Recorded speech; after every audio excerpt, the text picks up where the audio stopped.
Bienvenidos a un episodio más de La Voz de la IMEX. Soy su host Josh Madera. Seguimos aquí en el corazón de la ciudad de Tijuana, en el magno evento de Coparmex Nacional. Estamos disfrutando, estamos aprendiendo y conociendo muchas cosas muy importantes para el sector empresarial de la región y obviamente a nivel nacional. Tenemos la gran fortuna el día de hoy aquí en el podcast La Voz de la IMEX de contar con un líder empresarial a nivel nacional que yo admiro mucho cómo está haciendo las cosas, porque las está haciendo de frente, las está haciendo a base de valores y obviamente mucha valentía. Y estamos hablando del presidente nacional de Coparmex, Juan José Sierra Álvarez. Juan José, bienvenido. Gracias, Josué, qué gusto saludarte.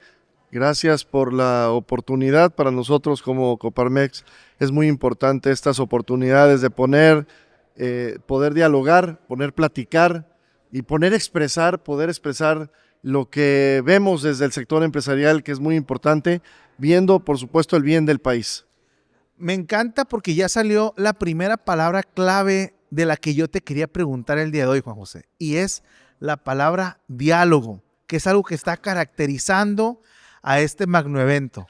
Es correcto, Josué. Es este encuentro nacional de Coparmex aquí en Tijuana 2025, que tiene una característica de ser un encuentro binacional, donde ya tuvimos un evento en San Diego, California, el martes, y el resto de las actividades aquí en Tijuana. Pero un lema que tiene este encuentro es diálogo social por un México inclusivo. Y esto es muy importante. México requiere de mucho diálogo social. Que nos sentemos los sectores, que nos sentemos los sindicatos que representan a los trabajadores, que nos sentemos los empresarios y el gobierno a trabajar a partir de este diálogo colaborativo que es importante. Un diálogo real, un diálogo de a de veras, no un diálogo de sordos. No un diálogo donde te atiendo pero no te escucho. Entonces es importante este diálogo social y a partir de este encuentro y diálogo social nos lleve a la colaboración. La mejor forma de enfrentar estos retos que México tiene hoy en lo externo y en lo interno es precisamente a través de este diálogo social.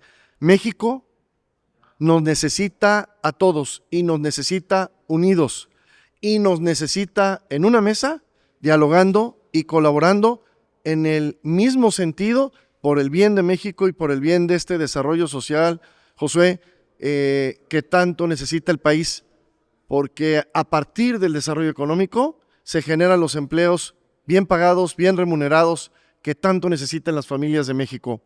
Y es, ya lo dijo el INEGI, ya nos los está diciendo, el mejor programa social que existe en nuestro país, en México, es el empleo formal.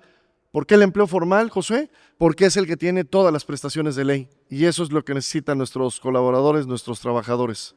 Juan José, concuerdo mucho contigo en lo que hablas sobre el diálogo. Creo que esa es la base para los cambios que ocupamos. Ahora, la pregunta sería, ¿ese diálogo ya se está dando o cuáles son los inhibidores o retos que se están enfrentando para que se pueda dar de la manera correcta? Yo creo que ese diálogo se da, pero en un tema de atención y no de escucha. Necesitamos... Cumplo con atenderte. Cumplo con que pases, te expreses, pero no te escucho, ¿no? Eso no es diálogo, eso es un monólogo. Claro. Y eso no es un diálogo real, no es un diálogo de a de veras que necesitamos. Si este diálogo fuese real, se escuchara a todos los sectores, a todos los interesados, no tengo la menor duda que habría acciones estratégicas en nuestro país, que habría decisiones de política pública buenas y en el sentido de generar las mejores condiciones para México y aprovechar en toda su capacidad y oportunidad una oportunidad como lo es la relocalización de las cadenas de suministro, lo que hemos llamado nearshoring. Creemos que es muy importante este diálogo. Insisto, es un diálogo real, de veras, que nos lleva a la colaboración para tomar las mejores decisiones. Si seguimos tomando las decisiones que estamos tomando, los resultados van a ser iguales o peores. Necesitamos cambiar la ecuación y la única manera de cambiar la ecuación es escucharnos todos. Y en función de escuchar a todos los involucrados, a todos los interesados, a los expertos, a la academia, estoy seguro que vamos a tomar, insisto, mejores decisiones en política pública y, por supuesto, mejores estrategias en el tema de desarrollo económico para nuestro país. Muy bien. Juan José, 3 puntos: retos, oportunidades y riesgos. Mira, creemos que vamos a hablar primero de las oportunidades. México tiene una enorme oportunidad, que ya la quisieran muchos, estar cerca, tan cerca de Estados Unidos. Ustedes aquí en Tijuana saben perfectamente de lo que estamos hablando. Es una relación binacional diaria, lo que tienen ustedes con Estados Unidos. Creemos que ahí hay una enorme oportunidad para México en la relocalización de las cadenas de suministro, en el marco del TMEC, Estados Unidos, México y Canadá, como una de las regiones de mercado mundial de los más grandes del mundo. Ahí está la enorme oportunidad que tiene México en una nueva realidad global. Hablar de retos, por supuesto que tiene estos retos de desarrollo económico para generar el desarrollo social de nuestro país. Tenemos el reto también de la revisión del Tratado de Libre Comercio el próximo año.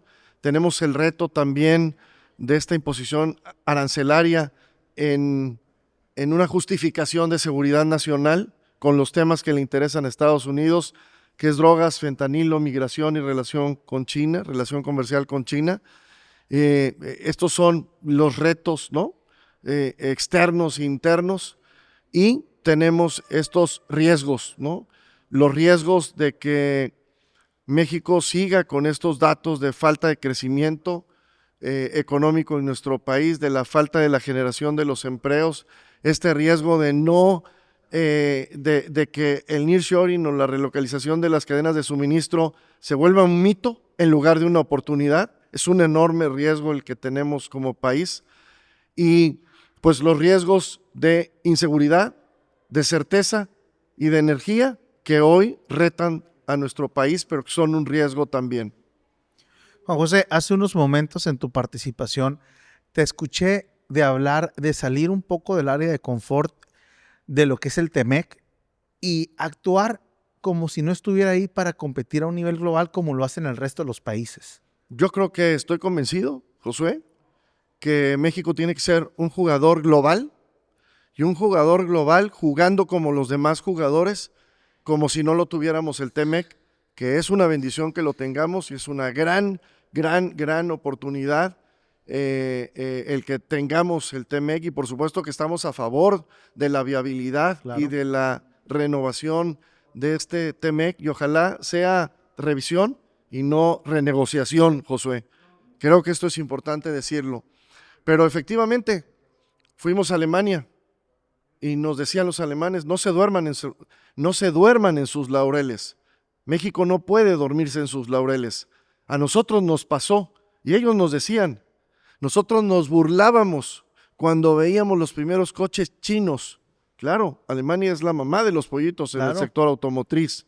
Se burlaban de cuando vieron los primeros coches chinos y decían que China no iba a ser capaz de construir buenos vehículos. Hoy es el mayor competidor China de Alemania en el tema automotriz. Y eso nos decía, no se duerman. La inversión de Alemania era hace 30 años toda para México. Hoy está 50 México, 50 Brasil. Brasil no es parte del TEMEC. Brasil juega como un jugador más. Y esto es importante. Este 50-50 que está 50 México, inversión alemana, y 50 en Brasil, si nos dormimos en nuestros laureles, puede ser menos cada vez. Entonces, yo por eso digo que es importante, qué bueno que lo tengamos, que lo aprovechemos, por supuesto, como lo estamos haciendo, porque es beneficio para los 3 países, pero que juguemos en esta realidad económica global como un jugador más, y ahí está la capacidad que puede tener México en función de que hagamos bien las cosas y que demos certeza jurídica, que trabajemos en seguridad y que también demos suficiente energía como se requiere. Para que exista, Josué, y que sea realidad un Plan México que es bueno para el país, que es ambicioso, que tiene como objetivo el desarrollo regional, que tiene como objetivo la industrialización del país, la atracción de inversión. Yo te diría, estos polos de desarrollo, ¿cómo es posible o cómo vamos a hacer posible si no estamos dando la certeza? Si no hay luz para ese desarrollo regional, si no generamos quizás las condiciones para que exista talento, ¿no? Si no hay seguridad, cuando además, Josué, que ya no lo dije en la rueda de prensa, tenemos un 56% de informalidad en el país, y si volteamos a estados como Chiapas, Guerrero, Oaxaca, supera el 75% de informalidad. Esto es un freno para la economía. Tenemos que tener en el país una ruta de productividad, una ruta de incentivar a la MIPYME para acompañarla y que pueda convertirse de informal a formal. Si no, lo que estamos haciendo es que estas MIPYMES cierren sus puertas, algunas, y otras opten por irse a la informalidad, porque es más cómodo estar en la informalidad. José, una palabra y tú la desarrollas como gustes, que es algo, que es una preocupación en los empresarios de México: extorsión. Es el delito que mata a las MIPYMES, que más afecta a las MIPYMES, y no solo mata a las MIPYMES, hace que esas familias, que esos jóvenes, que esas madres solteras que están emprendiendo pierdan todo su patrimonio. Es el delito que tiene de rodillas a miles de empresarios en el país. Y es la extorsión, muchas veces, en la queja de los empresarios, Josué, en algunas ciudades y estados, que la autoridad, en aras de hacer cumplir la ley, se convierte en el mayor extorsionador de los empresarios por el tema de los montos, ¿no? Es por desgracia, el impuesto más caro que paga el empresario, y que la MIPYME, la micro sobre todo, y la pequeña empresa, que no está pensando, Josué, en la quincena, está pensando porque va al día, vive al día. Lo que hoy venda va a decidir o va a definir si él puede abrir mañana. Por eso no está pensando en la quincena siquiera. Y en eso tenemos que pensar, y en eso tienen que ponerse a pensar los legisladores, los senadores de este país, en la viabilidad y en la subsistencia, porque subsisten estas MIPYMES. Cuando legislan políticas públicas, muchas veces no tienen conciencia de esta realidad país, y creo que teníamos que tener todos mayor conciencia de esta realidad país, que además ahí está en la MIPYME de este país el corazón de la economía, el motor económico, porque generan el 70% del empleo.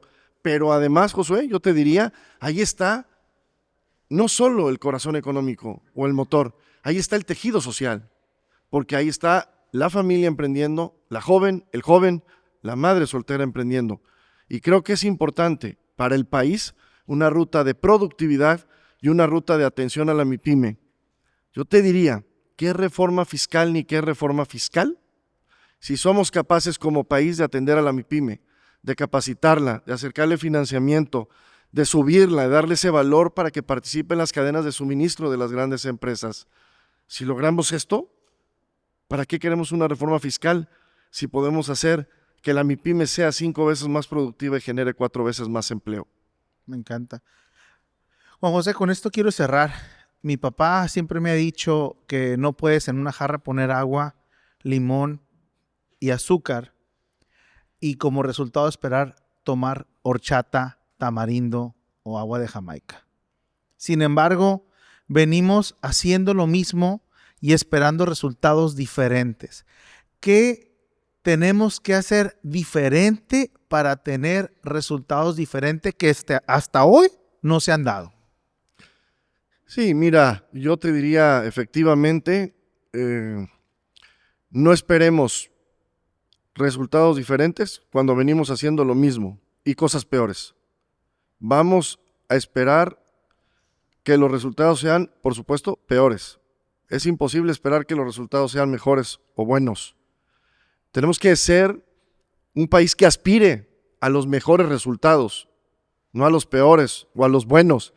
Tenemos que ser un país que apueste por los mejores resultados.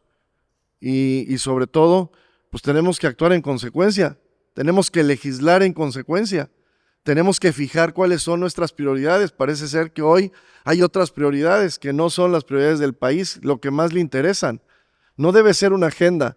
El desarrollo económico, la prosperidad, el desarrollo social, pues no entienden de partidos ni de colores, entienden de realidades en un entorno que ha cambiado y que cambia constantemente esta realidad económica global. Y yo te diría que por supuesto, qué bueno que cambiamos la estrategia de seguridad, no podíamos seguir así. Tenemos que seguir trabajando en materia de seguridad con un esfuerzo coordinado en los 3 niveles. Y para hacer cosas diferentes, mira, muy claro, el presupuesto.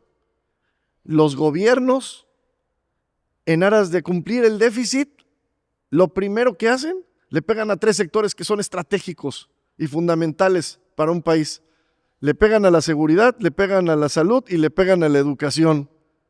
¿Cómo vamos a tener mejores resultados en estos 3 sectores si estás, en lugar de invertir, que es lo que han hecho otros países para tener buenos resultados, pues nosotros le estamos quitando presupuesto? Ese es un tema.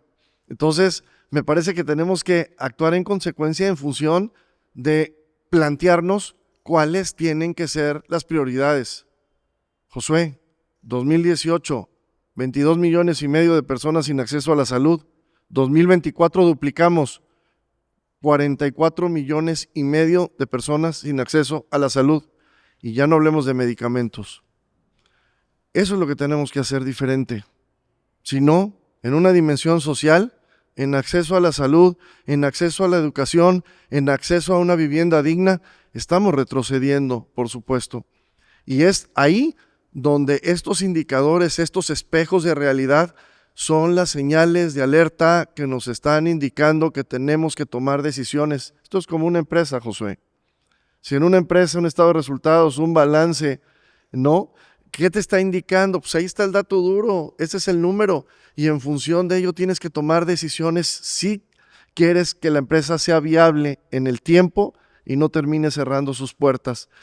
Y en el país tenemos que hacer lo mismo. Sí. Si ya estamos viendo los indicadores que ahí están, tenemos que actuar en consecuencia. Y yo sí te diría, tenemos que vernos en el espejo, vernos reflejados en otros países que han hecho bien las cosas y por qué las han hecho bien, qué han hecho para estar donde están. Y creo que cuando analizamos qué han hecho los países, tenemos que ver cuánto han invertido del PIB, ¿no? Una cosa muy importante, tenemos que revertir la reforma judicial en las leyes secundarias y tenemos que revertir la reforma eléctrica en las leyes secundarias para abrir la inversión privada en el sector energético. Si empezamos a tomar estas decisiones viendo nuestras prioridades país, creo que sí vamos a tener resultados muy, muy diferentes.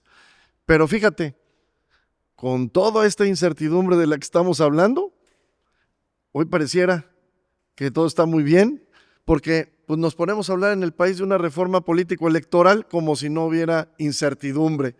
Y una reforma político-electoral, Josué, inoportuna y riesgosa. Entonces, pues lo primero es que tenemos que saber con mucha claridad, como país, qué queremos. Y a partir del qué queremos y dónde nos vemos, qué es lo que tenemos que hacer. Y yo creo que esto es importante.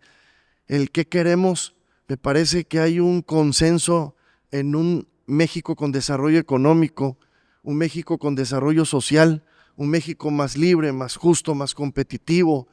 Y pues bueno, si eso queremos, me parece que todos pues tenemos que estar tomando ayer decisiones en función de esa ruta. Si no, pues ahí está nuestra realidad que nos rebasa y hoy tenemos un crecimiento del 0%, Josué.